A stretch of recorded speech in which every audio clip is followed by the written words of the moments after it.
ಶಾಂತ ಅವಳು ರೂಪವತಿಯಾಗಿದ್ದರೂ ಆ ಹೆಣ್ಣಿಗೆ ಬೇಕಾಗಿದ್ದು ದಾಂಪತ್ಯ ಸುಖ. ಆ ಸುಖವನ್ನೇ ನನ್ನಿಂದ ಇಲ್ಲಿವರೆಗೆ ಕೊಡಲಾಗಿದ್ದೇನೆಂದರೆ ನನ್ನಂತ ಪಾಪಿ ಯಾರಿಲ್ಲ ಶಾಂತ ಈ ಸಮಾಜದಲ್ಲಿ.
ಶಂಕರಿ ಭಯಂಕರಿ ರುದ್ರಾವತಾರದ ಭವತಾರಿಣಿ ಈ ಜಗದಲ್ಲಿರುವ ದುಷ್ಟರನ್ನ ಸಂಹರಿಸಿ ಶಿಷ್ಟರನ್ನ ಕಾಪಾಡಿಕೋಸ್ಕರ ಮತ್ತೊಮ್ಮೆ ಅವತರಿಸಿ ಹುಟ್ಟಿ ಬಾತಾಳಿ ಈ ಕಲಿಯುವಿದೆ.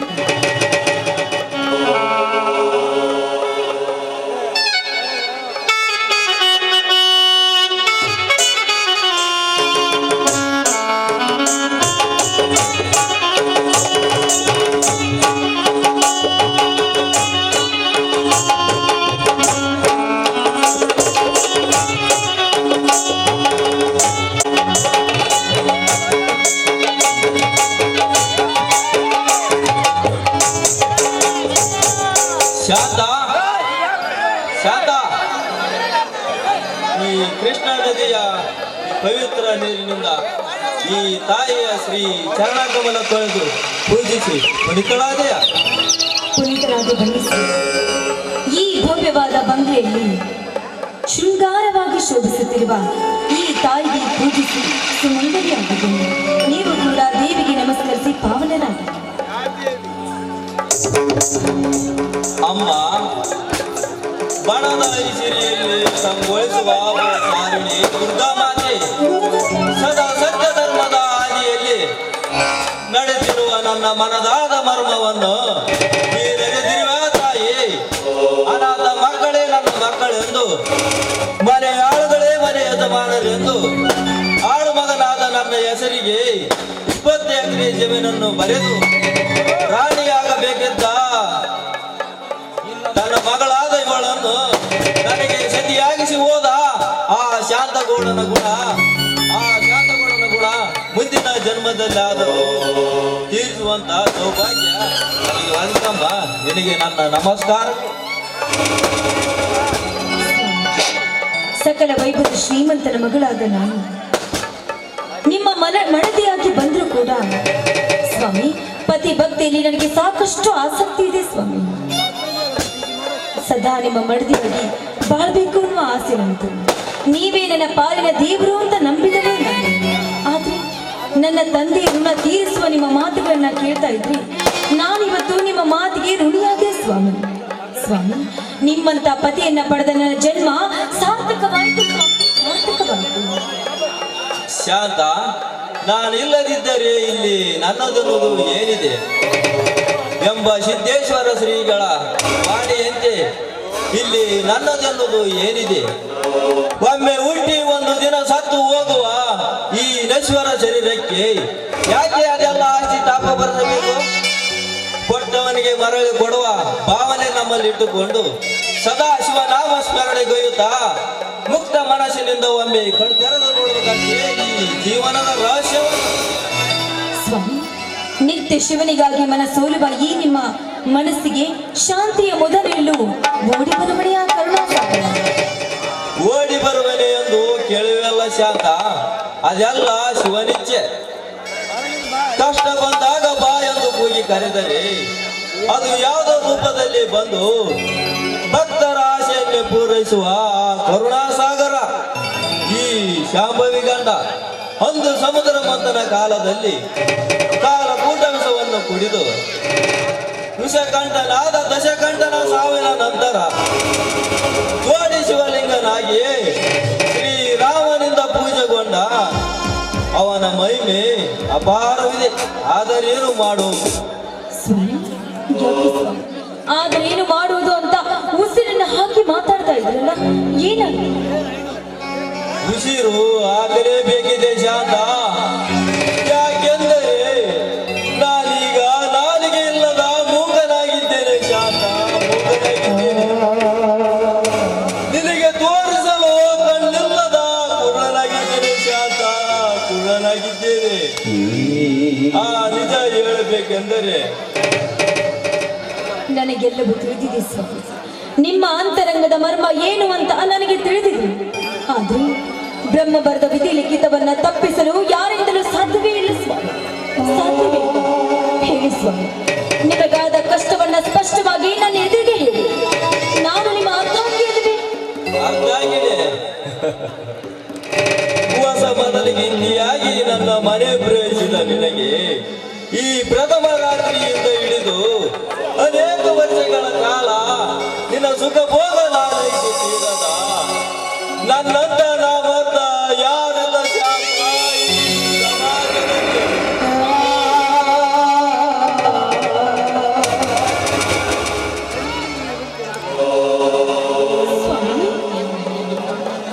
ಹೌದು ಶಾಂತ, ಹೌದು.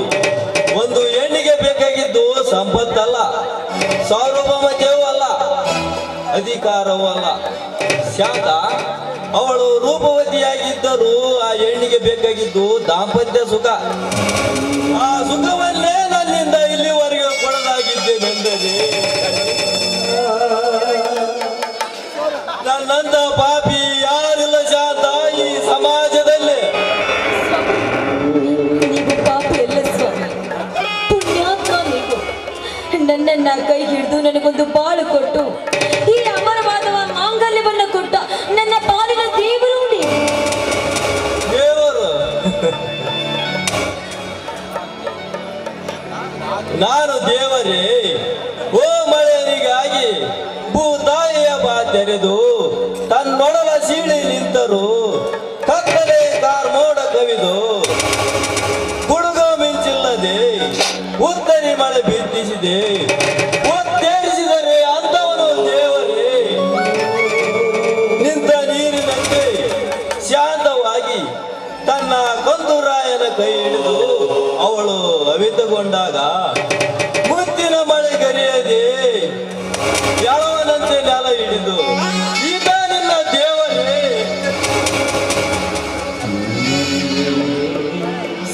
ಏಹಿ ಎಂದು ಬಂದವರಿಗೆ ವರ ನೀಡುವನ ದೇವರಲ್ಲ ಶಾಂತ ನಿನ್ನ ಪಾಲಿಗೆ ಏಳಿಯಾಗಿ ಬಂದ ಪುರುಷ ನನ್ನ ಕ್ಷಮಿಸಿ ಬಿಡು ಶಾಂತ ನನ್ನ ಕ್ಷಮಿಸಿ ಬಿಡು. ಸ್ವಾಮಿ ಕ್ಷಮಿಸೋಕೆ ನೀವೇನು ತಪ್ಪು ಮಾಡಿದರೆ ಸ್ವಾಮಿ ನೀವಾಡುವ ಈ ಮಾತು ನನ್ನ ಪ್ರಾರಬ್ಧ ಕರ್ಮ ಸ್ವಾಮಿ ಪ್ರಾರಬ್ಧ ಕರ್ಮ ಆದ್ರೆ ನನಗೆ ನನ್ನ ಪತಿಯೇ ಪರದೈವ ಸ್ವಾಮಿ ಪರದೈವ ಪ್ರಾರಬ್ಧ ಕರ್ಮವೆಂದು ಪತಿಯೇ ಪರದೈವ ಎಂದು ನೀ ನನ್ನ ನಂಬಿ ಕುಳಿತು ನಿನ್ನ ಅರೆಯದ ಜೀವನ ಮಾಡ್ಕೊಂಬಾಡ ಶಾಂತ ನಾನೆಷ್ಟೇ ಡಾಕ್ಟರ್ ಸಲಹೆಯಂತೆ ಪ್ರಯತ್ನಿಸಿದರು ನನ್ನ ಮರ್ಮಾಂಗಕ್ಕೆ ಬಿದ್ದ ಬೆನ್ನು ಇನ್ನುವರೆಗೂ ಸುಧಾರಿಸುತ್ತಿಲ್ಲ ಶಾಂತ ಸುಧಾರಿಸುತ್ತಿಲ್ಲ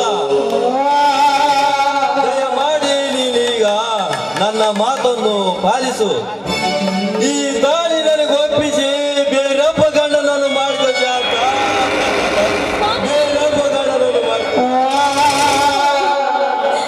ಇಂತ ಮಾತಾಡ್ತಾ ಇದ್ರ ನೀವು ಇನ್ನೊಂದು ಸಾರಿ ನಿಮ್ಮ ಬಾಯಿಂದ ಈ ಶಬ್ದ ಬಂದಿದ್ದೆ ಆದ್ರೆ ನನ್ನ ಮೇಲೆ ಆಣೆ ನನ್ನ ಹೆತ್ತವರ ಮೇಲೆ ಆಣೆ ಸ್ವಾಮಿ ಶಾಂತ ಶಾಂತ ಹೌದು ಆ ದುಷ್ಟ ಸಿದ್ದನಗೌಡನ ದಬ್ಬಾಳಿಕೆಗೆ ಸಿದ್ಧ ನನ್ನ ಹೆತ್ತವರು ತನ್ನ ಮಾನ ಮರ್ಯಾದೆಯನ್ನ ಕಾಪಾಡಿಕೊಳ್ಳೋಕೋಸ್ಕರ ಶೀಲದಿ ಶೃಂಗಾರವೆಂದು ಆ ನೀಚನಿಂದ ಸತ್ತಾಗ ಹೆತ್ತ ಮಗನ ಸ್ಥಾನಕ್ಕೆ ನಿಂತು ಅವರ ಹೆಣಕ್ಕೆ ಕಿಚ್ಚು ಕೊಟ್ಟು ಅವರಿಗೆ ಕೊಟ್ಟ ಮಾತಿನಂತೆ ನನ್ನನ್ನ ಮಡದಿಯಾಗಿ ಸ್ವೀಕರಿಸಿದ್ದೀರಾ ಅಂದಾಗ ನನ್ನ ತಂದೆಗೆ ಮಾತು ಕೊಟ್ಟ ನೀವು ಆ ಮಾತನ್ನ ಈಗ ಅಲ್ಲಗಳೆವಿಲ್ಲ ಸ್ವಾಮಿ ಶಾಂತ ಶಾಂತ ಹಾಗಾದ್ರೆ ವಚನ ಭ್ರಷ್ಟರಾಗಿದ್ದೀರ ನೀವು ಪುರುಷತ್ವ ಹೀನರಾಗಿದ್ದು ಯಾರಿಂದ ಅದು ನನ್ನಿಂದ ಅಲ್ಲವೇನು ಸ್ವಾಮಿ ನೀವು ನಿತ್ಯ ಸಿದ್ದನಗೌಡನ ದಬ್ಬಾಳಿಕೆಗೆ ಸಿಕ್ಕು ಹೊಡೆಸಿಕೊಂಡು ಬಡಿಸಿಕೊಂಡು ನಿತ್ಯ ಜೀವನ ಪೂರ್ತಿ ಕೊರಗುತ್ತಿರುವುದು ಹೆಣ್ಣಾದ ನನಗೆ ತಿಳಿದಿರುವೇನು ಸ್ವಾಮಿ ಹೇಳಿ ಸ್ವಾಮಿ ಅಳಬೇಡ ಶಾಂತ ಸ್ವಾಮಿ ನನ್ನ ತಂದೆ ಸೌಕರ್ಯದ ಸಂಪತ್ತು ನಿಮಗೆ ಇವತ್ತು ಆಪತ್ತು ತಂದಿದೆ ಅಂತ ಹೆಣ್ಣಾದ ನನಗೆ ತಿಳಿದಿರುವೇನು ಸ್ವಾಮಿ ಅಳಬೇಡ ಶಾಂತ ಹೌದು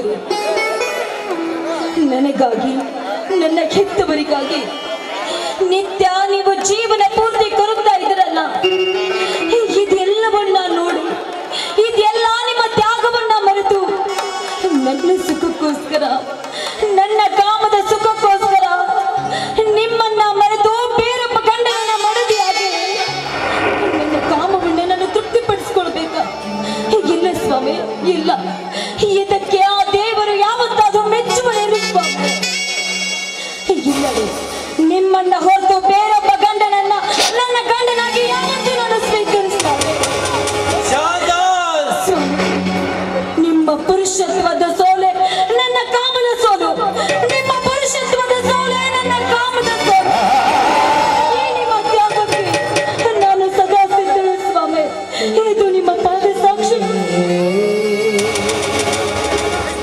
ಶಾಂತ ಶಾಂತ ಎಂತ ಕಠೋರವಾದ ಮಾತನಾಡುತ್ತಿರುವೆ ನೀನು ಈ ಕಾಲ ಕಲಿಕೆಯ ಕಾಲ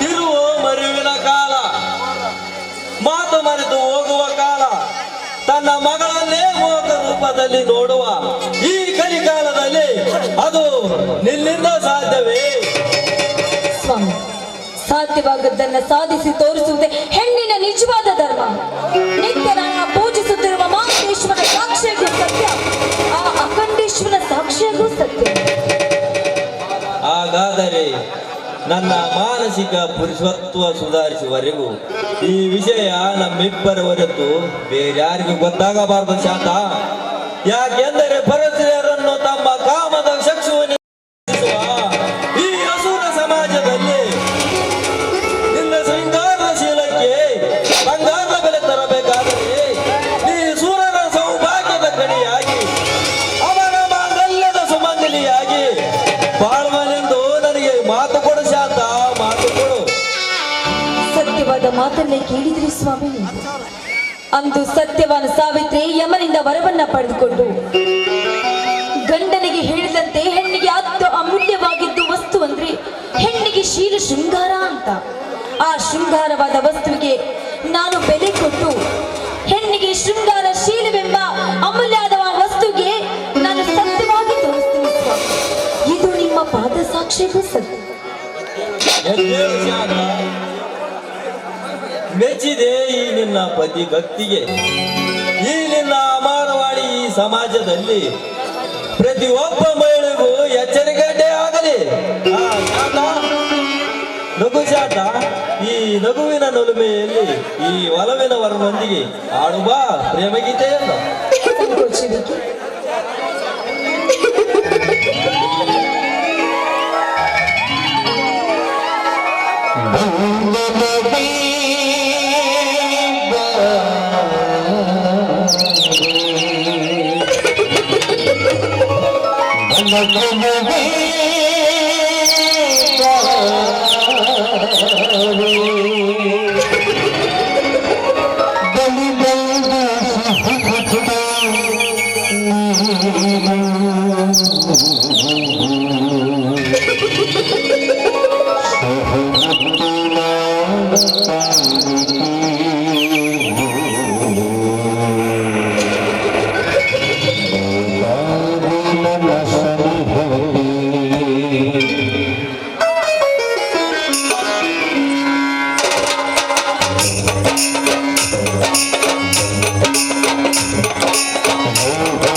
ಇನ್ನೊಂದು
ಅಣ್ಣ ಅತ್ತಿಗೆ ಬಾರಪ್ಪ ಸೋದರ. ಈ ಹೊತ್ತಿನವರೆಗೆ ಊಟೋಪಚಾರವಿಲ್ಲದೆ ಎಲ್ಲಿಗೆ ಹೋಗಿದ್ದು? ಹೊಲಕ್ಕೆ ಹೋಗಿದ್ದೇನಪ್ಪ? ಹೌದಣ್ಣ, ಕರೆಂಟ್ ಹೋದ ತಕ್ಷಣ ನೀರು ಹಾಯಿಸೋದು ಬಿಟ್ಟು ಒಂದು ತಾಸಿನಿಂದಲೇ ಬಂದೆ. ಆದರೆ ನಮ್ಮ ಬರೋದರೊಳಗೆ ಊರಿನ ಅಗಸಿಯ ಮುಂದೆ ಒಂದು ದೊಡ್ಡ ಕುಸ್ತಿ ಕಣನ ಏರ್ಪಟ್ಟಿತ್ತು. ಅಂದ್ರೇನಪ್ಪ ಮೈದುನ, ಆ ಕಡೆ ಕುಸ್ತಿನ ನೀನೇ ಆಡಿ ಬಂದಿ? ಅತ್ತಿಗೆ ಆ ಕಡೆಯ ಕಡೆಯನ್ನು ನೋಡಿ ನನ್ನ ಮೈ ರೋಮಾಂಚನಗೊಂಡು ಆ ಹನುಮನ ಬಲನಲ್ಲಿ ಆವರಿಸಿ ನೀವು ಉಳಿಸಿದ ಈ ಕೈ ತುತ್ತಿನ ರಕ್ತ ಹೋಗಿ ಹೇಳಿತು. ಆ ಕಡೆಯ ಕಡೆಯನ್ನು ಒಗೆದು ಬಂಗಾರದ ಕಡೆ ಕೇಳಲು. ಬಲರಾಮ, ನನಗೆ ತಿಳಿಯದೆ ಈ ಊರಲ್ಲಿ ಕುಸ್ತಿ ನಡೆಯುತ್ತಾ? ಊರಿಗೆ ದೊಡ್ಡವನಾದ ಸಿದ್ಧಗಳು ಏರ್ಪಡಿಸಿದನು ನಾ ಕೆಲವನ್ನು. ಆ ಕುಸ್ತಿಯಲ್ಲಿ ಆ ಗೌಡನ ಬಂಟ ಕರಿಯನೇ ನನ್ನ ಕೊನೆಯ ಪಂದ್ಯದಲ್ಲಿ. ಮೈದುನ, ಆ ನೀಚ ಗೌಡನ ಪಂದ್ಯದ ಕಡೆಯಲ್ಲಿ ನೀನ್ ಯಾಕಪ್ಪ ಹೋದೆ? ಬಲರಾಮ, ಏನದು ಈ ನಿನ್ನ ನಿಗೂಢದ ರಹಸ್ಯದ ನಡೆ? ಏನದು, ಏನಾಯ್ತು? ಬೇಗ ಬೇಗ ಹೇಳು. ಜಿಲ್ಲಾ ಸಹಕಾರಿ ಬ್ಯಾಂಕ್ ಚುನಾವಣೆ ಅಭ್ಯರ್ಥಿಯಾದ ಗೌಡ ನಮ್ಮೆಲ್ಲ ಭಾಗದ ಸೊಸೈಟಿ ಅಧ್ಯಕ್ಷರನ್ನು ಕರೆಸಿ ಜೀವ ಬೆದರಿಕೆ ಹಾಕಿದ್ದಾನೆ. ನಾ ಜೀವ ಬೆದರಿಕೆ ಹಾಕಿದ್ದಾನೆ. ಅದರಲ್ಲಿ ಒಬ್ಬಾತ ಎದ್ದು ನಿಂತು, ಏನ್ರಿ ಗೌಡ್ರೆ, ಇದು ಪ್ರಜಾಪ್ರಭುತ್ವ ಐತೆ, ಇದೇನು ರಾಜ ಮಹಾರಾಜರ ಕಾಲವಲ್ಲ, ನನ್ನ ಮತ ನನ್ನ ಹಕ್ಕು ಎಂದರು. ಅದಕ್ಕೆ ಆ ಸಿದ್ದನಗೌಡ ಸುಮ್ಮನಿದ್ದೇನೇನಪ್ಪ? ನನ್ನ ಇಲ್ಲ, ಆ ಕರಿಯನನ್ನು ಬಿಟ್ಟು ಅವನನ್ನು ಸಾಕಷ್ಟು ಹೊಡಿಸಿಬಿಟ್ಟ. ಆ ಹೊಡೆತಕ್ಕೆ ಅಲ್ಲಿದ್ದ ಜನರು ಎಲ್ಲರೂ ಎದರಿ ಓಡಿ ಹೋದರು. ಅಲ್ಲಿ ನಿಂತಿರುವನು ನಾನು ಒಬ್ಬನೇ ಮಾತ್ರ. ಮೈದುನ, ಆ ಕ್ರೂರಿ ಮುಂದೆ ನೀನ್ ಯಾಕಪ್ಪ ಹೋಗಿನಿ? ಆತ ಕ್ರೂರಿ ಆದರೇನು, ಮಹಾರಾಜ ಕೌರವ ದುರ್ಯೋಧನಾದರೇನು? ಆತ ಗೌಡನನ್ನು ನೋಡಿ ಮೀಸೆ ತಿರುವಿ ನನಗೇನಂದ ಗೊತ್ತೇನು? ನಾ ಏನದೇ ರಂಕಲ್, ರಾಮಲಿಂಗನ ತಮ್ಮ ರಣ ಹೇಳಿ ನೀನು ಒಬ್ಬಾತ ಎದ್ದು ನಿಂತಿಯನದೇ ನಮ್ ಕರಿಯನ್ನು ಹೊಡೆಯಾಕ. ನೀ ನಿಜವಾದ ಗಂಟ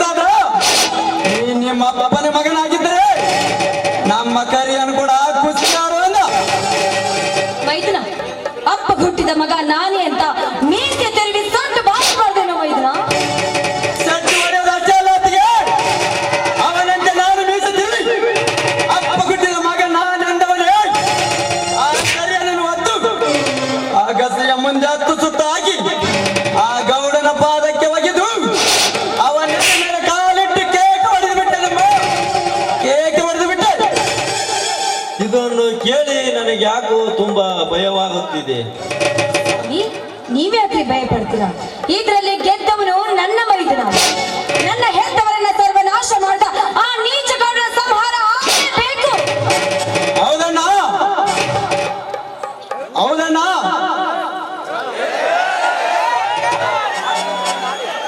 ಹೌದಣ್ಣ. ಮಾಡಿದವರಿಗೆ ಮಾಡಿ ತೋರಿಸಬೇಕೆಂಬುದು ಸುಭಾಷ್ ಚಂದ್ರ ಬೋಸ್ ಅವರ ಮಾತು. ಮಾಡುವಿಲ್ಲವೇ ಮರಿ ಎಂಬುದು ಗಾಂಧೀಜಿಯವರ ಮಾತು. ಇವರ ಮಾತುಗಳು ಸತ್ಯವಾಗಬೇಕಾದರೆ ನಮ್ಮಂತ ಯುವ ಶಕ್ತಿಗಳು ಎದ್ದು ನಿಲ್ಲಲೇಬೇಕು. ಅಂದಾಗ ನಮ್ಮ ರಾಜ್ಯ ರಾಮರಾಜ್ಯವಾಗಿ ಬೆಳೆಯುತ್ತದೆ.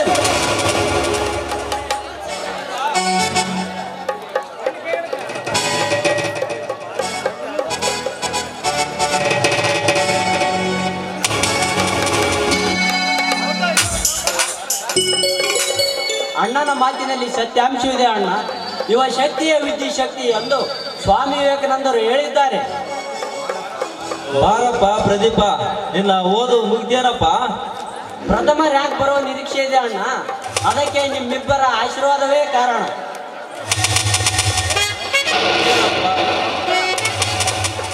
ನಮ್ಮ ಆಶೀರ್ವಾದಕ್ಕಿಂತ ಆ ಮಾನವರ ಆಶೀರ್ವಾದ ದೊಡ್ಡದಿದೆ ತಮ್ಮ. ನಾವು ನಿಂತಲ್ಲೆಲ್ಲ ಈ ಬಿತ್ತುವ ಹೊಲ ನಮ್ಮೆಲ್ಲರ ಶಕ್ತಿಯ ಬಲ. ಎಲ್ಲವೂ ಅವರದೇ ಸೋದರ, ಇದೆಲ್ಲವೂ ಈ ಸೋಂಕಾರನ ಸಂಪತ್ತು. ಹೌದಣ್ಣ, ತಮಿಳುನಾಡು ಪದೇ ಪದೇ ಇವರ ಬಗ್ಗೆ ಹೇಳುತ್ತಿರುತ್ತಾರೆ. ಇವರು ನತ್ತಿಗೆ ತಂದೆಯವರೆಂದು, ಈ ನಾಡಿನ ದೇವರಾಗಿದ್ದಾರೆ ಅಂತ. ಹೌದೇ ಅಣ್ಣ? ಹೌದಪ್ಪ, ಸಮಯಕ್ಕನುಸಾರವಾಗಿ ಅವರು ಮಾಡಿದ ಘನಕಾರ್ಯವನ್ನು ಮುಂದೊಂದಿನ ಹೇಳ್ತಿನಂತೆ. ಅಂತವರ ಮಗಳಾದ ನನ್ನ ಅತ್ತಿಗೆ ಪುಣ್ಯವತಿಯೇ ಸೇರಿ ಅದನ್ನು ನನ್ನ ಬಾಯಿಂದ ಹೇಳಲಾಗದು. ಬನ್ನಿರಿ, ಈ ಸಂತೋಷಕ್ಕೆ ನಾವೆಲ್ಲರೂ ಕೂಡಿ ಆಡಿ ಆನಂದಿಸೋಣ. ಇದು ನಮ್ಮೆಲ್ಲರ ಸೌಭಾಗ್ಯ. ಸರಿ, ಬನ್ನಿ.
ಹೌದು ನಡೆಯಮ್ಮ, ತುಂಬಾ ಇಷ್ಟವಾಗಿದೆ.